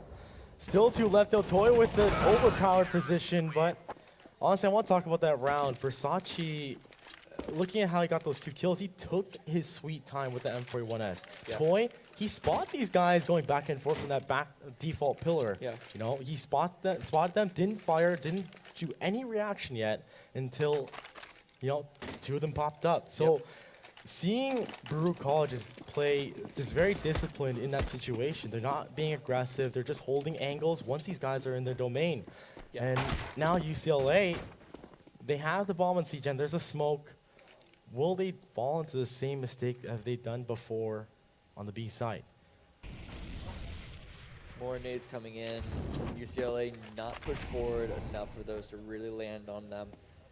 Looks like actually going in through underpass, all stacked up, just with upgraded pistols and one smoke, no armor. So it looks like they're just going to go for a quick bomb plant, potentially on to the A site. And they're going to rush in through connectors. Scotiabank does get one, but Versace trades back, gets two more, and then Blaze gets the fifth. Only losing one player. Baruch with a nice anti-eco. Their money is looking really, really good right now. Yeah, that surplus starting to build up for Baruch College and UCLA. It is a buy, but this is starting to get really tough. Now, this is where we need to pay attention. It is the 12th round. Yeah. This is one of the last and few executes they can do on the T side. But they got four smokes, Molotov, and they're gonna try the B site again. They're just pushing straight through, it looks like, not even stopping. That's gonna allow Versace to get another really clear lineup. Wait for them to show, and they do line up for, able to get 2 headshots. Does get traded out, but then Food answers back with the 3rd kill of his own. And then Toy also coming in from behind, coming in through connectors, stops the bomb plant, and gets the 2nd kill to finish this off. UCLA not able to get the bomb planted down, can't even get that extra $800. And Fiven already up on double digits, round 13. UCLA, even if they start winning now, is it too little too late? It's definitely not too late. If they can find 5 rounds on the first half, yeah, but they have to save right now. Yeah, but miracles do happen, Cameron. So Tech9's in a dream as these guys will stack up the bomb on the back of Scott's. Oh, please, God, don't go mid because Food is here. Look at the movement. He's got the op, misses the shot, but he's actually going to continue to keep his presence here. Over towards the cat is going to be Versace firing some shots down towards connector, and this time he's not going to find a kill. Udic with the op, though, watching him downtown, finds a headshot to Gimp, and these guys are stuck in towards jungle, not the place you want to hide from CTs. And look, a CT every angle.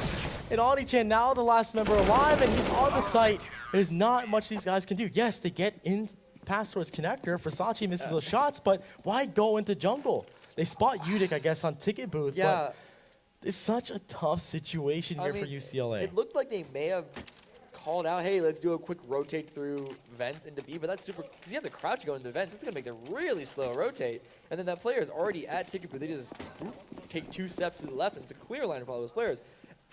Other possibility is that, you know, they said, hey, one of us needs to go clear jungle, and they all say, I'm going to be that one without saying anything, and they just all go. So that's communication issues if that is the case. Yep, and the bomb on the back of Ani-chan. They want to make their way towards the A site. They're accompanied by 2 of his brothers, and the other 2, the buddy system towards lower, but they find a kill on the A site. Ani-chan goes down right away. Toy says hello, but Food's actually going to chime in as well. Where are the rest of the teammates at UCLA? They get cleaned up towards middle. Honestly, Baruch College understands to stop these guys towards middle. They don't game mid control. No one's challenging Baruch with an op mid. I have not seen that in any of these rounds. Like, you need an op presence on both sides. Yeah, they haven't been able to get an op into their hands. Their economy has just not worked out in their favor. And right now, again, we're going to see 4 AKs and 1 Galil. Still no op. Very limited utility. Oh, no. It is a triple op by Baruch College. And this is the last round of the first half. And they just want to end this, it looks like. It's risky. It is definitely risky. But if there's a Galil, if there are Tech-9s maybe for UCLA, I guess the AKs work. But they're going to fight mid to long range battles. And these ops just going to sit back and look to pick these guys off. And look at this Food. He spots one. He misses that shot. Honestly, I expect more from him, but Ani-chan, he's giving these guys some room. Ooh, Blaze. Nice flick. Able to trade that out, makes it a 4-on-4. The reason why the triple op right now is risky, I guess. Oh, let me hold that thought. Scott's certainly able to sneak actually into the A site and drops Blaze. That's the A site completely open. The bomb's being rotated over, and there's a line of scrimmage essentially being thrown up by UCLA. Just Udic on ticket booth or hiding behind it for the time being, and Versace from Cat able to drop one before he gets traded out. Udic misses his first shot, but now he's waiting for the peek out, and he finds it. Second time's the charm. Throws out a nade as well, incendiary, and also has yet to go down. UCLA, they faked it out for a little bit, but now Udic is waiting for Toy to rotate it through from A connector. He's there, and actually the bomb is being rotated from jungle. Are they taking it over to B? Yep, with 30 seconds on the clock, ladies and gentlemen, the last round of the first half. UCLA desperately need this round. And look at the positioning of Meister. He's chilling in CT spawn. He might understand the positioning of these guys, but he goes down, and that's going to be actually these guys coming towards A, but Toy, he's in a great position to stop this. 15 seconds to go. You need 4 seconds to plant. Toy in the position to stop this, and there goes the bomb. It will get picked up, and Raxa has no clue. He's got to plant. He's stuck between. He can't make the decision. He's blind as Ray Charles, shooting at the wall. He can't do anything.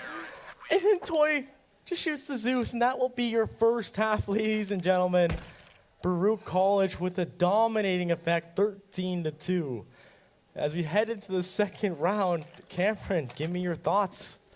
Just Baruch absolutely out shooting UCLA right now. And UCLA seems like it's strange for it being their map pick. They really, it's like they have less executes on their own map pick than they did on Overpass. No, easy. It's easy for UCLA. It's 16-13. You know, CT side map, it's Mirage. They got this. No, but honestly, they need to win the pistols. If they have some gimmicky pistol round strats, do it. Because honestly, I'm gonna expect Baruch College to basically waterfall out some site, maybe B or A. It doesn't. They're not gonna play slow.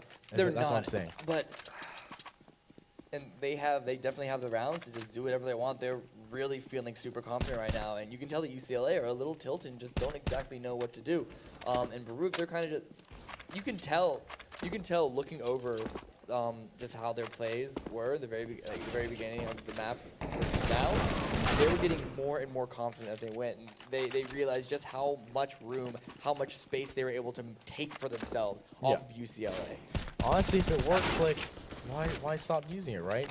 And right now, Baruch, the 13-2 half, I did not expect that. This is a map pick by UCLA. We are going to be expecting some pistol round god strats here by UCLA. They need this so bad to keep themselves into this series. And right now, we're going to be live, so back into the game. And Baruch College now on the T side, ladies and gentlemen, and UCLA on the CT side.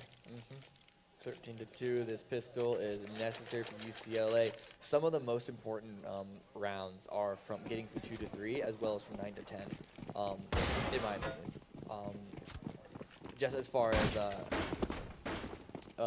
confidence going to the next half is at least. And so UCLA, they need to play a perfect half.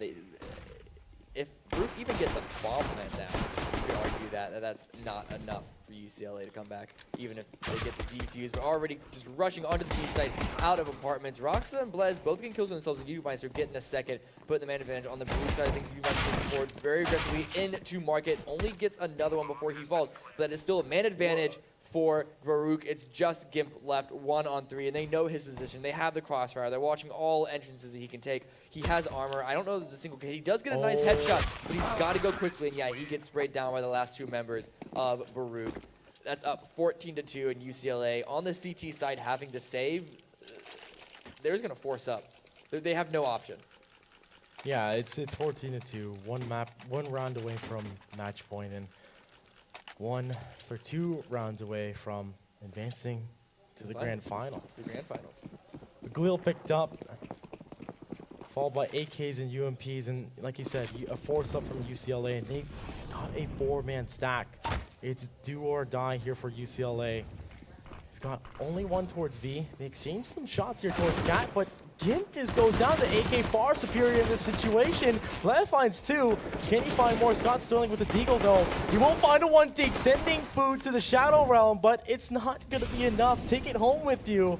But Baruch College is knocking on the door. They want that grand final spot. It's UCLA, CGen, and Scott Sterling. They need to step it up. It's a 2v4. CGen, good damage onto Toy. It drops him down to 7 HP. That nade doesn't quite go in the right trajectory. Does eventually get taken out. A little sloppy spray, but Baruch are super confident. They're just playing around. Feels like deathmatch. They even see a team knife because they're feeling so confident and they really don't care. Economy is just not in their worries right now. 15-2. UCLA, of course, forcing up again. A similar buy, and honestly, I'm expecting a similar outcome. UCLA got to pull out all the stops, but more than that, Baruch are going to have to throw this. So with that being said, 15-2. Another force up, the same buy from the previous round. Ani-chan needs to capitalize, but he's in a really tight spot. That mid control like this, no CT covering that middle. And Versace able to get traded off right away, but Deagle for Raxa, 4v4 situation. Les gets another kill. And actually, though, Raxa gets another kill for his team, but then he gets answered back to 20-10. Left in a 1-on-2. All he has is a 5-7. He gets taken out. That's going to be Baruch taking the first map. 16-2. They are advancing to the grand finals against the winner of our next series, UCI versus UBC. Really, really dominant fashion, not on their opponent's map as well.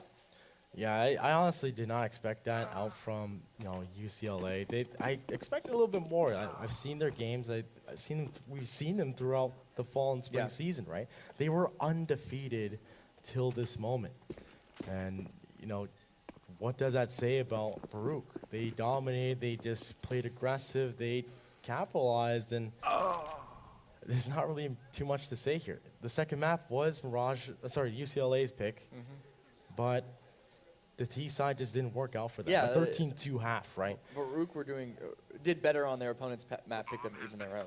Yeah, mind you, they are on the favored side, but I would have expected UCLA to have. Not that favored. You can't just have aim on the T side of Mirage, right? Yeah. Especially if you're not capitalizing, gaining control of middle on Mirage. Like I said, nobody got the op. There was no op presence from UCLA on Mirage, and that is one of the essentials to keep yourself even in a balance or in par with the the counter-terrorist team.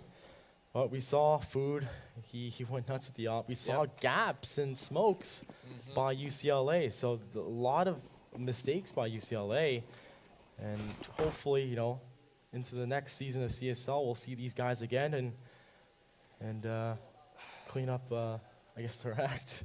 Yeah, the thing is, on Baruch, what makes them so scary right now for both UCI and UBC, which we have yet to see who's going to face them off in the grand finals, but for either of these teams, it's scary because we talk about how Food and Toy are kind of considered the main carries of Baruch, but it's not even like, we're not talking like a Nico Mouse Sports or a simple Liquid situation where it's just one player hard carrying, like with twice the score line of the rest of their teammates. Everyone Baruch is successful.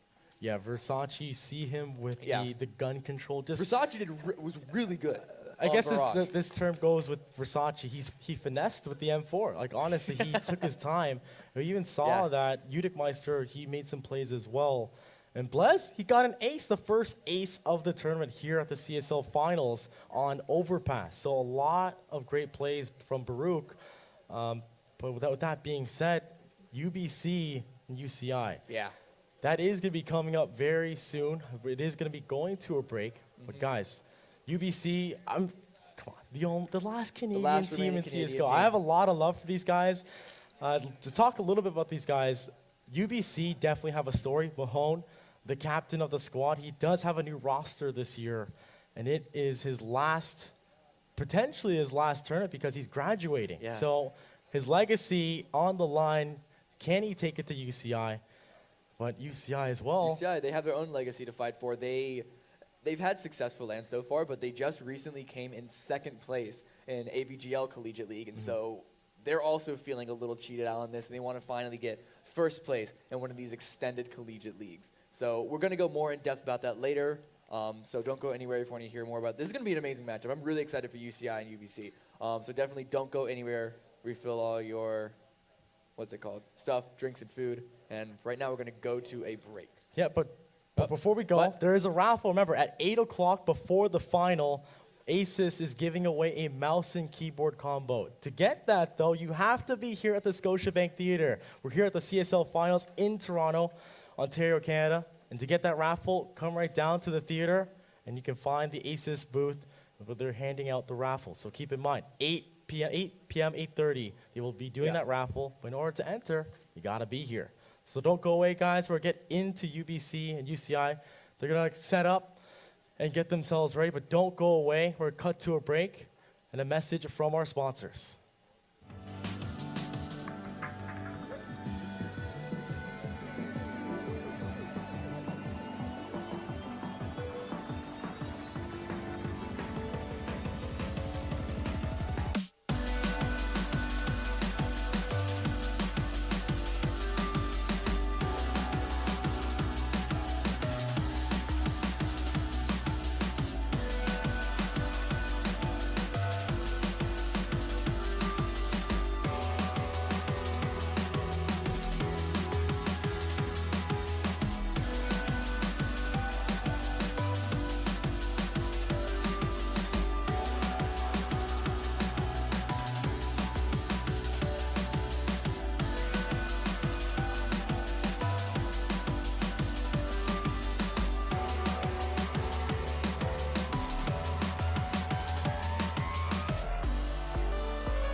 Testing. 1, 2, 3.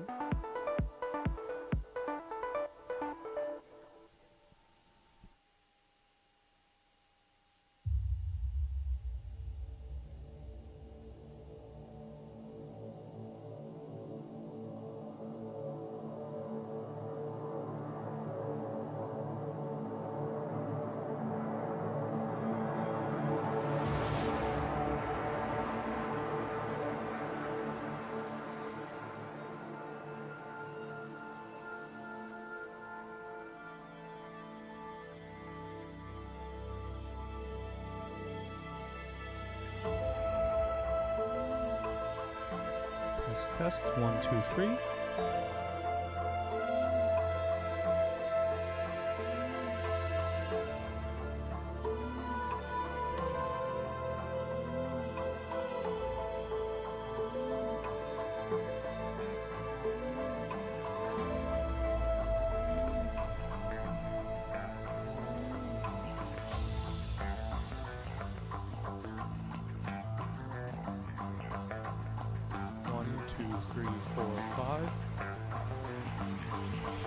Feel the freezing wind slice against your cheekbones.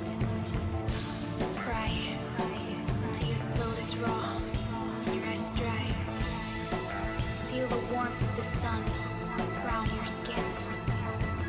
Scream at the top of your lungs. We live with our guards up and our words up, veiled under a mask of infamy. We speak loudest when in silence. Only wordless are we true.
Don't be so distant, don't be so distant, so distant, distant from me, from me. You're so close, and yet so far. So I fight it, oh I fight it, and here we are in each other's arms. Take it back, just for one night. Take all the wrongs and pretend that we're alright. Feel the rhythm in our soul.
down the road less traveled. It's harder when the sun is shining, 'cause the light's not fair. I'm talking to my darkest shadows. This love is do or die, but they don't care. I don't know why I do this to myself. It's not right, but I can't love no one else, no one else. But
Welcome back, everyone. My name is Cameron Davis, and I'm joined by Conover C-Dub Wang.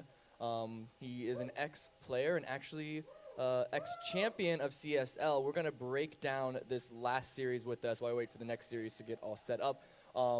Just to show off his pedigree, not only is he with his team SJSU last year's CSL champions, he also was last year's AVGL champions, and then, I'm missing one. Last year's NCSPA champion. NCSPA champion. He's since stepped away from playing professionally, but he is still a really good player, and so we just wanted, since we had the resources available, we wanted to get him down and have a little conversation about the last matchup between Baruch College and UCLA. So do you have any initial thoughts on how the matchup went? Definitely not a big surprise there. Baruch happens to have a professional player known as David Toy Han. Yep. One of the better players in the league, and it quite showed here. His leadership and his individual skills showed through in the first and second maps. The first map was not as dominant as the second one, but definitely It was very still smooth. Yeah, very yeah, smooth. it was 69, so still single digits for UCLA. Right. I happened to talk to Toy after the game, Okay. and he attributed that scoreline, the 16-9, to the fact that Baruch was actually playing slow and really feeling out UCLA before really going in the second map and just tearing them apart. Ultimately, Toy attributed that scoreline to giving them too much respect, and as soon as he figured that out, they just went in. I mean, I wouldn't say it's too much respect. You definitely don't want to go into a match that you haven't had before, and if you haven't played them before, you do want to be a little safe, be a little Right. conservative, and make sure that you do get the win, which they definitely did. 16-9 is still not it was still a very decent victory. But yeah, as you said, you can definitely tell even within the game of Mirage itself, them speeding up the game more and more and more, realizing just how much they could force into how much they could challenge UCLA and just constantly take that map control with very little risk of losing a trade and losing map control because of it. Yeah, a big interesting fact is actually both UCLA and Baruch don't practice at all very much. Yeah. And really, at this skill level and at this kind of gameplay with these two teams that don't put in that much time, it comes down to who can land the headshots and whose aim really shines through. I mean, I recall that specific play where Meister, gets that double kill at Monster on Overpass when we had 3 CTs in a great position to flank on B site on the retake positioning. And in that case, Meister just his individual skill outshines UCLA and ultimately seals the deal for the round right there and then. Yeah, and just it was something that we had touched on earlier on, leading into the match, just the pedigree of the players on Baruch compared to UCLA. Both teams had players that were playing in leagues in ESEA, but just the fact that they had Toy, who is in the professional league, they had Food as well, who up until recently was playing on a team in Premier, while I think even though they're in IM, UCLA IM is still you still really can't compare. And so, yeah, just by virtue of them having stronger players, you really saw them pull that out in Mirage and just push forward and just basically just outshoot more than anything else. It wasn't anything necessarily strategic on Baruch's side to have them get that victory. They just outshot them. Right, I mean, this almost looked like a regular season win for one of the top teams. Yeah. In a way. And that's not too much of a big surprise because as you go up the tiers of the ESEA amateur rankings and even to the professional, the kind of level differences between IM and Open grow even further between IM and Main, and then Main to Premier. Yeah. And so when you have a professional player and a Premier player on your roster, infinitely that amount of skill it allows you to just do whatever you want. Well, the interesting thing is that it's not even just that Toy and then Food carried alone. It was everyone on the team were playing on a fairly decent level. And Right. so it's not even just by virtue of the fact that a pro player was on their team. Right. That is true. Actually, when I was having a conversation with Toy after the game, he said I didn't have to frag on the second map. Yeah. And thinking about that now, that is very true. He was actually on the bottom of the scoreboard for his team during the first half with like maybe 4 frags, and everyone else was doing their part. I mean, Meister, obviously Meister and does not have... Versace, I think, alone were Meister and Versace, who I don't know how high up in the leagues they are, but Right. not Premier high, were performing better. Not because Toy and Food were necessarily slacking, but just because they could. Right. And actually, in our experiences for San Jose State, when we played against Baruch, before they had the additions of Food and Toy, they were very good individual players. They just never had someone to piece it together. Yeah. The thing is, I don't think you necessarily need to put in all the amount of time and practice that some other teams do. We didn't do it at San Jose State, and we were a Hat trick. hat trick Hat-trick championships team. you see how Toy's leadership, and since he's in-game calling, Yeah. it's just his game sense allows him to make adjustments on the fly, and he puts his players like Meister and Versace to do amazing things. They were kind of leading the way in frags, actually. Yeah. Food and Toy were really just like that last line of defense, really kind of being the solid bulwark of a defense, while the rest of the team were just out fragging. Yeah, and it actually, when we talked to them earlier, I believe that, what they were saying that their roles and positions in the team is that they had Toy as the in-game leader, Food as the opper, and the other three were just all entry riflers. And so they Right. kind of joked that that Food and Toy were just baiters for the other team, but if their last one's alive, they would clutch it. But the fact that they didn't need to have that backup, they didn't need to have their strong players be the only ones alive because the entry fraggers alone could outshine UCLA. You also have to question at the same time UCLA with their own lackluster performance. One round that comes to mind is, granted, it wasn't eco round, but they were coming in on Mirage through connector, and then all of them went into jungle and they trapped themselves essentially. Instead of running in on, sure, there was a player at ticket booth, but they could have isolated that player with all their Tech 9s, and they could have traded that 1-for-1 and then gotten a bomb plan, etc. But then they all ran jungle, so you really have to question UCLA's mid-round calling as well as just like awareness of what everyone else is doing. Right, and I think also from a strategic standpoint, even that wasn't really the factor here, UCLA was doing five-man executes, right? But when a team is completely out-aiming you, You can't do that. you need to look for some other resources to win the game, right? If they at least had even one lurker, they could have potentially abused rotations that were being made, right? I mean, when there was a 5B attack, there was already 3 people at B waiting for that to happen, right? The mid person made a quick rotate up, getting through kitchen. We had 2 people on site on B when UCLA was rushing through the upper B of Mirage. And going back to map 1 as well, when UCLA won pistol and lost the eco round right after that, it was a complete swing. I think after that, maybe Baruch had won multiple rounds on T side after that. And we know well that in Counter-Strike, it's an economic game as well as a first-person shooter. Yeah. And right there and then, I thought the tides turned in the second round. Yeah, absolutely. This does lead us into our second matchup of the day, UCI versus UBC. Complete opposite matchup. The very first semifinal we had between Baruch and UCLA. Similar teams, just not really practiced together. They just hope that their own personal pug styles can all meet up and make some sort of gem of just some random encounter between the 5 of them. UBC and UCI both are heavily practiced together. They both play on teams together in ESEA as well. I don't remember exactly how high UBC are. I believe that they're main. UCI or IM almost made it to main. They mentioned something about how something unfortunate that kept them there. But almost main nonetheless. But it's the fact that they're trained together. And I know for a fact that Strawberry goes over VODs, goes over strategies. He doesn't counter strat in the same way that Sean Garrett is famous for it, but they put time, both these teams put time into studying the opponent that they're going up against. Completely opposite of what we saw from our first matchup. What do you expect about how do you expect this second game to go? I think it's going to be a good game. I don't think it's going to be a 16-2. Okay. But I think I see maybe one map going 16-13. We still have to see the vetoes and the map bans and whatnot. But I definitely think that both these teams have put in the time and the work and the effort to get to where they are now. And I know for a fact, after talking to Strawberry, that a lot of teams were counting UCI out at the beginning of the season. They don't exactly have the all-star roster that maybe Baruch has, or a seasoned team like UBC. Yeah, they actually didn't do that well last year, so it makes sense that sure they changed their roster, but coming in they were a little. They didn't do well last year. You can't expect them to go so far in this next year, but they really turned it around through the leadership of Strawberry, who did join up this. I have to credit to him. I may be a little biased because he's the one that I've talked to the most. But also in our conversations with Strawberry, he really attributes to this turnaround for UCI to the addition of their all-star player, their entry fragger. I believe you have their name written down. Yeah, Zinkong right now he's considered what they call him as China's golden boy. He actually joined halfway in through the season.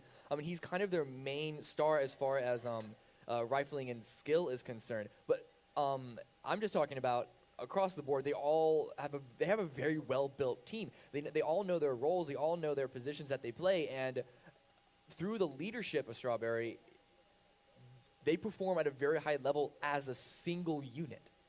UBC, on the other hand, another interesting story, though I don't want to completely like ignore him, ignore that team as well. Mahone last year, he's basically the leader of UBC as well. They, just as UCI, didn't actually go that far, and when he realized that they could only go so far with the current roster, he actually completely upended everything. He forced all of the members to try out, and it just turns out that none of the original 4 made it into this current roster. But now that they have 4 new players, 4 better players than last year, performing at a significantly high level. Okay, thank you very much. And it's another interesting story, though, because not only are they the last Canadian team in the league right now, but they also, Mahone is a senior. This is his last year here. And so it's kind of just his last shot to take this title home. And so that's an inspiring story in its own right as well. I think we've seen UBC and other esports do very well. Yeah. League of Legends. Yeah, Dota they 2, took home Dota. right? And I think, this is Mahone's chance to solidify a Yeah. UBC CSGO legacy Yeah. that no one has done before. He can be the first UBC CSGO champion. And I think that's what he's been striving for. And I think definitely the action of building a team around himself for this season really shows how dedicated he is to the process of doing this. Yeah, and you have to look at just the scoreline during the season. UBC are 11-1. They went 5-1 in the fall semester, 6-0 in the spring. UC Irvine, on the other hand, they're 9-3, 5-1, and then 4-2. And they've made it this far in the playoff bracket. But the fact that they kind of, it could be a little worrying. The fact that they were just barely able to make it out of their own group. So in a best of 3, where do you see this? Who wins?